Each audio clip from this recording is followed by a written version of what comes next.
A tiny, helpless puppy, born too soon and abandoned on the side of the road. His fragile body barely clung to life, shivering in the cold, left with no chance of survival. No one thought he would make it, not even the man who found him. But what happened next will melt your heart. This is the story of a fighter, a puppy who refused to give up, and the man who gave him a second chance. Get ready for a journey of hope, resilience, and a bond that will leave you in tears of joy. Before we begin, make sure to subscribe, like this video, and turn on notifications. This helps us bring you more inspiring stories like this one. Daniel Carter drove down the deserted highway, his headlights cutting through the thick darkness. The road stretched endlessly before him, winding through the remote countryside. It had been a long shift at the clinic, and all he wanted was to get home, take a hot shower, and collapse into bed. The night was bitterly cold, the frost settling on the roadside grass like a thin layer of glass. Then he saw it, a small, unmoving shape on the side of the road. At first, he dismissed it, a pile of rags, a forgotten piece of clothing blown from a passing car, but then it moved ever so slightly. His breath caught. That wasn't fabric. Daniel slammed on the brakes, his truck skidding slightly before coming to a stop. His heart pounded as he grabbed his flashlight and stepped into the cold, his boots crunching against the frost-covered gravel. The wind bit at his face as he moved toward the small forearm. When the beam of his flashlight illuminated it, his chest tightened. It was a puppy, a tiny, premature puppy, curled up in the dirt, its frail body trembling violently. His fur was thin and patchy, barely providing warmth. His ribs were faintly visible beneath his fragile skin, and his eyes fluttered weakly, barely able to stay open. His tiny mouth parted slightly, releasing a faint whimper so soft that it was nearly lost in the wind. Daniel scanned the area, searching for the mother or any signs of other puppies. Nothing. No tracks in the snow, no paw prints leading away. Someone had left him here to die. Daniel clenched his jaw, his hands shaking from more than just the cold. The puppy let out another weak, heartbreaking cry, barely able to lift its head. The temperature was dropping fast, and Daniel knew the reality. Puppies this young, born too soon, had almost no chance in the wild. But this little one was still breathing, still fighting. Without hesitation, Daniel shrugged off his flannel shirt and wrapped it around the fragile body, lifting it carefully against his chest. The puppy barely reacted. His tiny frame was limp, cold, seeping from his body into Daniel's hands. Daniel's heart pounded. This little one didn't have much time. Rushing back to his truck, he threw open the door and cranked up the heater. The cabin filled with warm air, but the puppy was still barely moving. With one hand, Daniel reached into the back seat, grabbing a soft towel he kept for emergencies. He gently wrapped the puppy in another layer of warmth, tucking him into a cocoon of fabric. Then he grabbed his phone. No signal. Of course, out here in the middle of nowhere, he was on his own. He turned back to the puppy, watching his small chest rise and fall, uneven, weak. Daniel had saved plenty of animals in his career, but this was different. This wasn't just another case in the clinic. This was a fight against time, and he wasn't about to lose. Throwing the truck into gear, Daniel slammed his foot on the gas. He wasn't going to let this puppy die. Daniel pressed harder on the gas pedal, his truck roaring down the desolate road. His pulse pounded in his ears, matching the frantic rhythm of his thoughts. The puppy lay motionless in the passenger seat, still wrapped in the soft flannel and towel, but his tiny body barely moved. The heater was blasting, but it wasn't enough. The puppy was too cold, too weak. Daniel swallowed the lump in his throat. This little one was slipping away.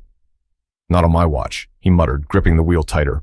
His house was still a good 15 minutes away, and there wasn't a single vet clinic open at this hour. He was all this puppy had. Glancing over, he saw the shallow rise and fall of the tiny chest.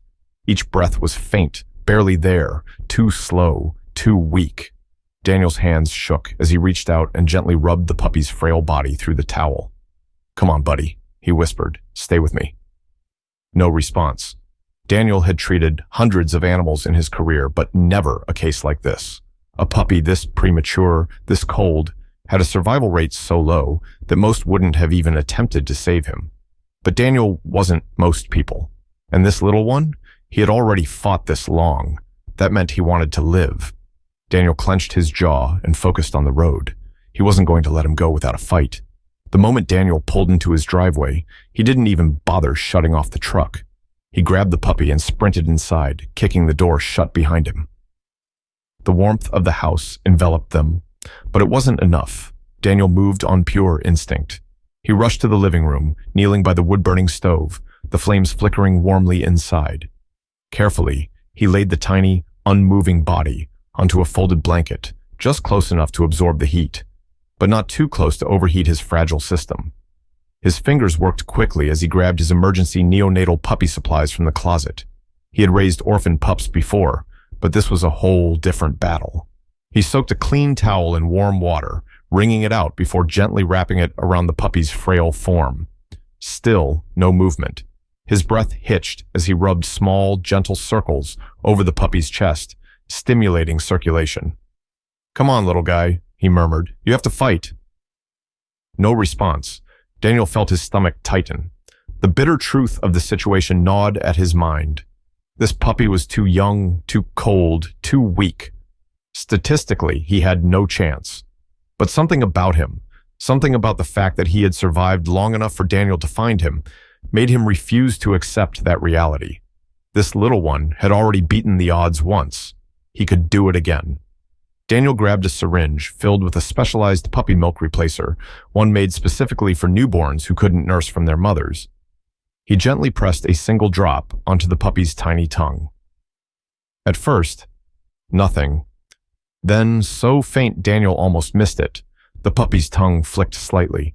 Daniel exhaled sharply, his heart slamming in his chest. "Good boy," he whispered. "That's it." Another drop. This time, the tiny tongue moved again, a reflex so weak that it barely counted as a response. But it was something. Daniel fed him drop by drop, waiting between each one, giving the puppy time to process the small amounts of nutrition. Minutes passed. Then, a sound, a tiny, fragile whimper. Daniel froze. His eyes shot down to the small form in his hands. The puppy moved. Barely. A tiny, almost imperceptible twitch of his paw. Daniel felt his throat tighten. He was still here, still fighting. And as long as this puppy refused to give up, neither would Daniel. The first rays of morning sunlight peeked through the cabin windows, casting a golden glow across the room. Daniel sat on the floor beside the makeshift bed he had created for the puppy, his eyes heavy with exhaustion. He had barely slept, his mind and body focused entirely on keeping the tiny life in front of him alive. The puppy was still dangerously weak, his breathing shallow, but there was one thing Daniel clung to. He was still breathing. That alone was a victory. Daniel reached for the tiny syringe filled with milk replacer and carefully lifted the puppy's delicate head. His body was still limp, but his lips barely parted as Daniel placed another drop of milk on his tongue. For a moment, nothing. Then, just as Daniel was about to pull away, he saw it. The faintest, tiniest movement. The puppy swallowed. It was weak, barely noticeable, but it was enough to send relief flooding through Daniel's chest. "There you go, little guy," he murmured. "You're not giving up yet." He repeated the process, feeding the puppy drop by drop, each tiny swallow a miracle in itself. But Daniel knew better than to celebrate too soon. This was only the beginning. Hours passed in a blur of careful monitoring. Every few minutes, Daniel checked the puppy's breathing, rubbed his frail body to keep circulation moving, and adjusted the towels around him to keep him warm but not overheated. It was a delicate balance. One mistake could mean the difference between life and death. At some point, Daniel forced himself to eat something, a piece of toast and a cup of coffee that had long gone cold. His hands trembled from exhaustion, but he didn't care. Every time he looked at the fragile body nestled in the blanket, he was reminded why he couldn't stop now. Then, out of nowhere, it happened. A tiny, almost imperceptible movement. Daniel's eyes snapped to the puppy, his heart hammering. The little paw twitched. He held his breath. Then, slowly, painfully, the puppy moved his head, just slightly, but it was movement. Daniel let out a shaky exhale, rubbing a hand over his face. It wasn't much, but it was hope. As the day wore on, Daniel began to see subtle but promising signs that the puppy was fighting. His breathing, though still faint, was more stable. His body, though still weak, felt slightly warmer. And the biggest change of all, he twitched in his sleep. It was small, barely noticeable, but Daniel knew what it meant. The little guy was fighting. Daniel leaned back against the couch, rubbing a hand over his tired face. He had saved countless animals before, but this felt different. This puppy should have never survived the night, but somehow he had. A fighter. A survivor. Daniel sighed, shaking his head as he looked at the tiny, sleeping form. "You really don't know when to quit, do you?" he muttered, a small smile playing at his lips. The puppy let out the faintest sigh in response. Daniel chuckled, shaking his head. "Yea, me neither." For the first time since finding him, Daniel allowed himself to believe that maybe, just maybe, this tiny life had a real chance. And he would do everything in his power to make sure he made it. The crackling warmth of the wood stove filled the cabin, casting flickering shadows along the wooden walls. Outside, the sun had barely begun to rise, bathing the snow-covered landscape in a soft, golden hue. Daniel sat on the floor next to the puppy's makeshift bed, a folded blanket near the heat source, where the tiny life he had rescued lay curled up. His exhaustion clung to him like a heavy weight, but he refused to leave the little one alone for even a second. It had been 2 full days since he had found him on the side of the road, 2 days of constant care, feeding drop by drop, monitoring every breath, every twitch, every tiny movement. And now, for the first time, Daniel felt something shift. The puppy was changing. He noticed it early in the morning. After another small feeding, Daniel was watching the puppy closely, making sure the milk replacer was settling in his system. He expected the same weak, barely there response, but then it happened. The little head shifted slightly, not just as a reflex, but as an actual, intentional movement. Daniel's breath caught. A second later, a tiny paw stretched forward, then twitched back, like a kitten kneading in its sleep. It wasn't much, but it was everything. "Look at you," Daniel murmured, unable to keep the smile from his face. "You're really trying, aren't you?" The puppy's eyes remained closed, but there was a new energy in his small body, a faint awareness that hadn't been there before. It was as if, finally, he realized he wasn't alone. Encouraged by the signs of progress, Daniel adjusted the towels, making sure the warmth around the puppy was perfectly balanced. Too much heat would dehydrate him, too little, and his tiny body wouldn't be able to regulate itself. He sat back against the couch, sipping his now 4th cup of coffee. His fingers trembled from exhaustion, but he didn't care, because for the first time since finding the little guy, Daniel felt something real. Hope. He looked over at the tiny form nestled in the blankets. The rise and fall of his breathing was more consistent now, no longer the shallow, struggling gasps of before. His color looked better. His body was no longer limp, but relaxed. Daniel exhaled, rubbing a hand over his face. Maybe, just maybe, this little fighter was going to make it. By midday, Daniel decided to try something new. He dipped a cotton swab in the milk replacer and gently brushed it along the puppy's lips. To his surprise, a tiny tongue flicked out. Daniel froze. Then, another lick, a soft, barely there attempt, but it was deliberate. "Attaboy," Daniel whispered, his heart pounding. "That's what I like to see." For the next few hours, he continued to encourage small feedings, watching with pure amazement as the puppy began responding more and more. His movements were still sluggish, and his strength was nowhere near where it needed to be, but this was progress. More than Daniel had dared to hope for, and then came the moment that changed everything. It happened in the late afternoon. Daniel had been adjusting the blanket when he felt a tiny, almost invisible pressure against his palm. At first, he thought he imagined it, but then the tiny paw pressed against him again. Daniel's chest tightened. The puppy was leaning into his warmth. It was a small, instinctive action, but it spoke volumes, because for the first time since being abandoned, this little life wasn't just surviving. He was trusting. Daniel swallowed the lump in his throat, a quiet chuckle escaping him. "You're a tough little guy," he murmured. "I think I'm going to have to find you a name soon." The puppy shifted slightly, the tiniest movement, before letting out a soft, contented sigh. Daniel ran a tired hand through his hair, his smile growing. They weren't out of the woods yet, but for the first time, it really felt like they were on their way.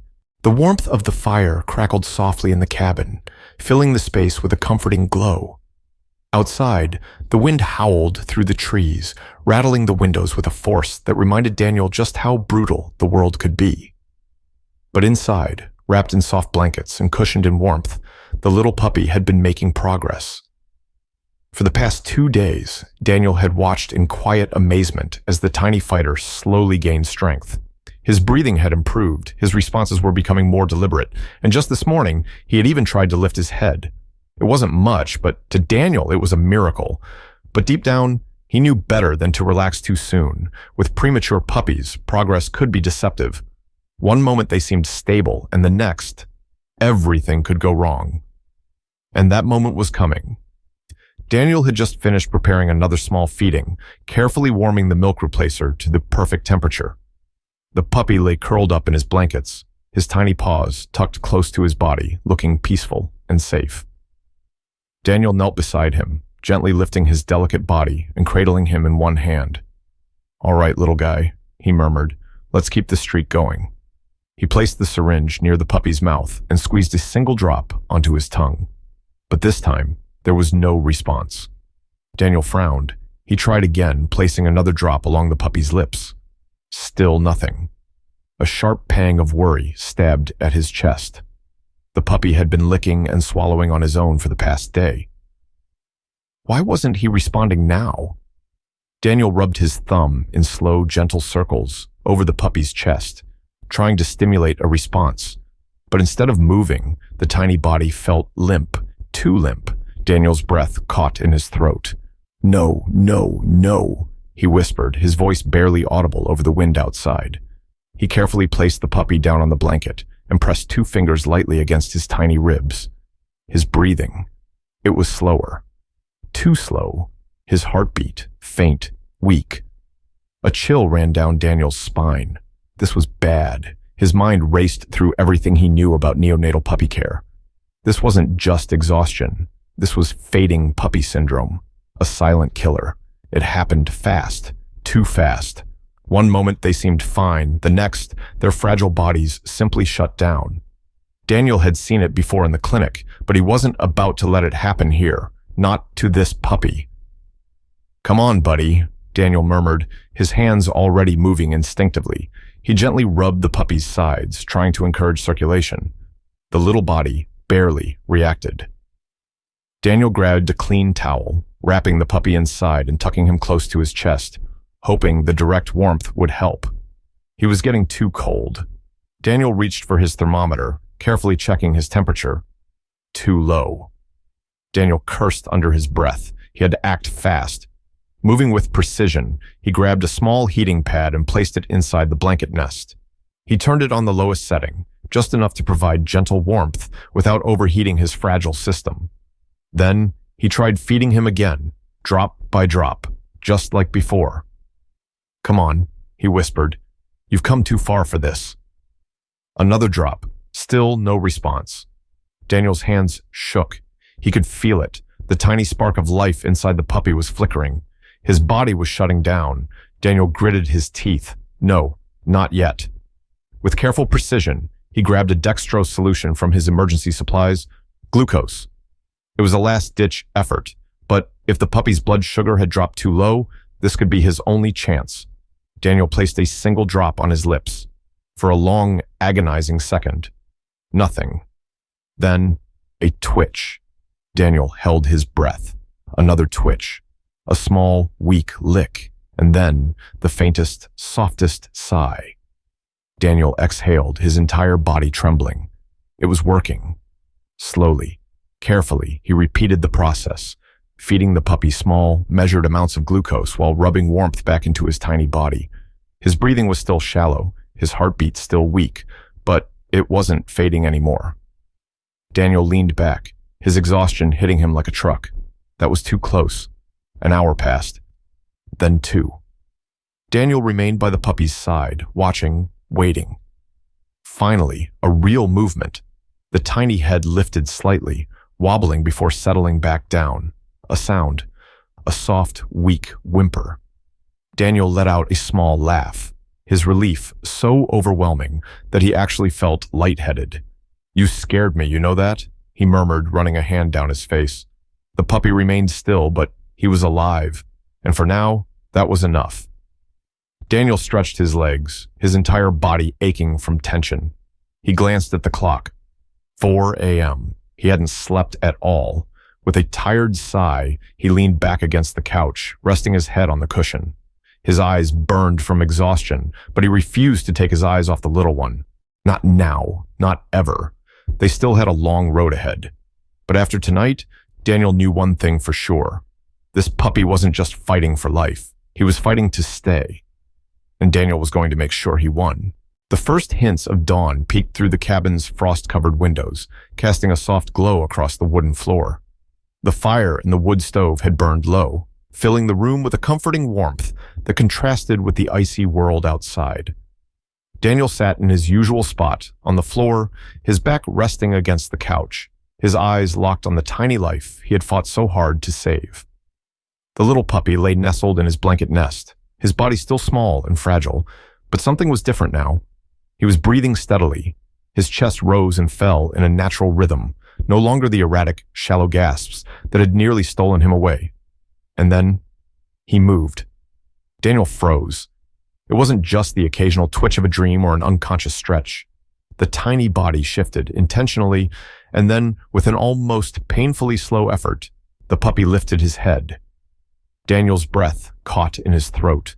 For the first time, the puppy's dark, unfocused eyes blinked open completely, and they landed directly on him. Daniel's chest tightened, his heartbeat thudding in his ears. He had seen newborn puppies open their eyes before, but this was different. This wasn't just instinct. This was recognition. The little one stared at him, blinking sluggishly, his tiny body still weak, but now filled with something Daniel hadn't seen before. Awareness. Daniel swallowed hard, a lump forming in his throat. "Hey, buddy," he whispered. The puppy let out a soft, barely audible whimper, not one of distress. Not one of pain. It was something else entirely, a sound that said, "I know you." Daniel let out a breath he hadn't realized he'd been holding. The exhaustion that had been weighing him down for days, the fear of losing this little life, the terror of nearly failing. It all came crashing down in that single moment, and for the first time since he had found the tiny creature on the side of the road, he let himself believe. This puppy wasn't just going to survive. He had already chosen to stay. Over the next few hours, the little one continued to defy the odds. He drank a little more milk, his tongue flicking out to accept the drops without needing as much coaxing. His tiny paws, once limp and unresponsive, now shifted against the blanket, testing their strength. And the most unbelievable moment of all? That afternoon, as Daniel sat beside him, watching him closely, the puppy tried to move toward him. It was barely anything, a slow, wobbling inch forward, but it meant everything. Daniel chuckled softly, shaking his head. "You're something else, you know that?" The little one let out a soft exhale, his body relaxing again, as if the sound of Daniel's voice was enough, and that's when Daniel realized the truth. This wasn't just any rescue. This wasn't just about keeping a tiny life alive. This was something more. This puppy, this little fighter, wasn't just surviving. He was bonding with him. And suddenly, Daniel knew. He wasn't just a rescuer anymore. He belonged to this little one, and this little one belonged to him. The soft light of early morning filtered through the windows, casting a golden glow across the cabin. The air was crisp, but no longer biting, and the fire in the wood stove burned steadily, filling the space with a warmth that felt more than just physical. Daniel sat on the floor, legs crossed, watching the tiny life that had once been on the brink of death. The little puppy, his puppy, was no longer the fragile, motionless creature he had found on the side of the road. No, this little fighter had changed. And for the first time since that terrifying night, Daniel saw what real survival looked like. It started with small steps. At first, the puppy's attempts at movement had been nothing more than wobbly twitches, tiny, uncoordinated motions that barely counted as progress. But now he was lifting his head with confidence. Now he was moving his tiny paws, stretching toward Daniel's warmth every time he sat beside him. And today, for the first time, he tried to stand. Daniel watched, his breath held tight in his chest as the puppy pushed against the blanket beneath him. His little legs trembled, his body swayed with unsteady effort, but he was determined. He let out a soft, frustrated whimper, his tail twitching with the effort. Daniel smiled, his chest tightening with something he hadn't expected. Pride. "Come on, buddy," he murmured. "You've got this." The puppy's tiny claws dug into the fabric. He pushed harder, and then, for one perfect second, he stood. Wobbly, weak, but standing. Daniel exhaled slowly, his smile growing. "Look at you," he whispered. "You really are something else." The puppy let out a small, victorious huff, then immediately collapsed back onto the blanket, exhausted from the effort. Daniel chuckled. Yeah, one step at a time. But that was the moment he knew. The fight was over. This little one had won. The rest of the day was spent in quiet celebration. Daniel kept feeding him, drop by drop, but now the puppy was actively reaching for it, his tiny tongue flicking out before Daniel even offered the milk replacer. His body was filling out, no longer just skin and bones, and his eyes were clearer now, focused, present. And every time Daniel spoke, every time he reached out, those little eyes followed him, not with fear, not with uncertainty, but with recognition. Daniel swallowed hard. He had tried not to get too attached at first, but who was he kidding? He belonged to this puppy now, and this puppy, he belonged to him. That night, as the fire crackled in the background, Daniel sat with the puppy in his lap. The little guy had curled up against his chest, his tiny body warm and content. "You need a name," Daniel murmured, stroking the soft fur behind his ears. The puppy sighed, shifting slightly to burrow closer. Daniel smiled. "How about Chance?" The puppy's ears flicked slightly at the sound of the name. Daniel chuckled. "Yeah, I like that. Chance, because that's what you got. A second chance." The little one yawned, pressing his tiny nose against Daniel's arm. And in that moment, Daniel knew. He had needed a second chance too, not just the puppy. Him. A chance to believe in something bigger. A chance to save a life that had been abandoned. And a chance to become something more than just a rescuer. He had found a friend, a companion. And maybe, just maybe, a home wasn't just a place. Maybe a home was a heartbeat that stayed close, even when the world had tried to take it away. Daniel pulled the blanket up over them both, resting his head back against the couch. "Welcome home, Chance," he whispered. The tiny puppy sighed in response, safe, loved, finally home. Some bonds are formed in ways we never expect. This wasn't just a rescue. It was a lesson in love, survival, and the unbreakable connection between man and animal. If this story touched your heart, don't forget to subscribe, like this video, and share it with someone who believes in second chances, because sometimes saving one life changes two.